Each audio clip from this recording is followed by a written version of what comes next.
A great land gardener. Some of us like to stick to pretty potted plants and flowers. Joining us this morning is garden designer Christy Pozziadlo, and she's here to help us stretch our imagination with potted gardens. Thanks for joining us, Christy. Thanks, Elaine. Good morning. Now, what will we be talking about this morning?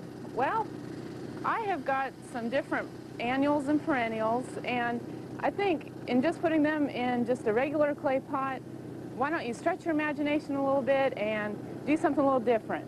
Like this old mailbox, the older the better. Add some creeping raspberry and some beautiful pansies. And I just think that's something gorgeous, a little bit different. Also have a watering can. And also you can get a little bit more fun during the seasonal changes because you can add seasonal plants, something that's not stagnant, that you can change around.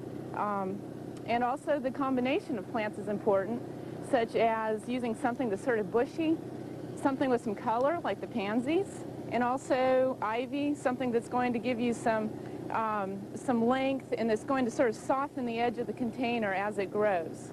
And also with containers, it's nice because you can move it around and you can put it next to a shrub that's kind of a dull area that needs some color, and you can just have fun with it.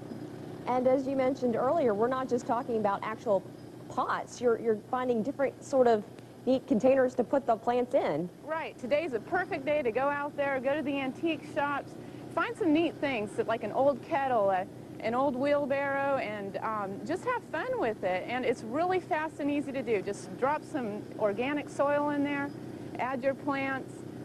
It doesn't take long once you have the materials, and it's something kids can get involved in too.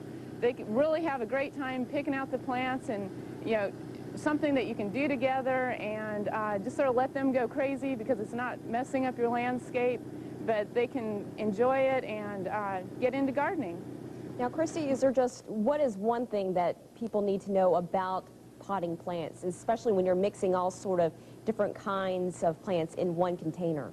Well, it's important to keep the soil fairly neutral. Really, right now you've got mixes that's called gardening soil. It's it's a soil that works well with a lot of different types of plants, but you need to add mushroom compost, which is like the fertilizer that gives the plants the different nutrients, and so different types of plants will pull different nutrients from the compost. All right. Thank you so much for joining us this morning, Christy. Thank you. And Christy is speaking this morning at Lichtenfeld's Nursery. If you'd like to attend her seminar, it starts at 9:15. For more information, call 458-9864.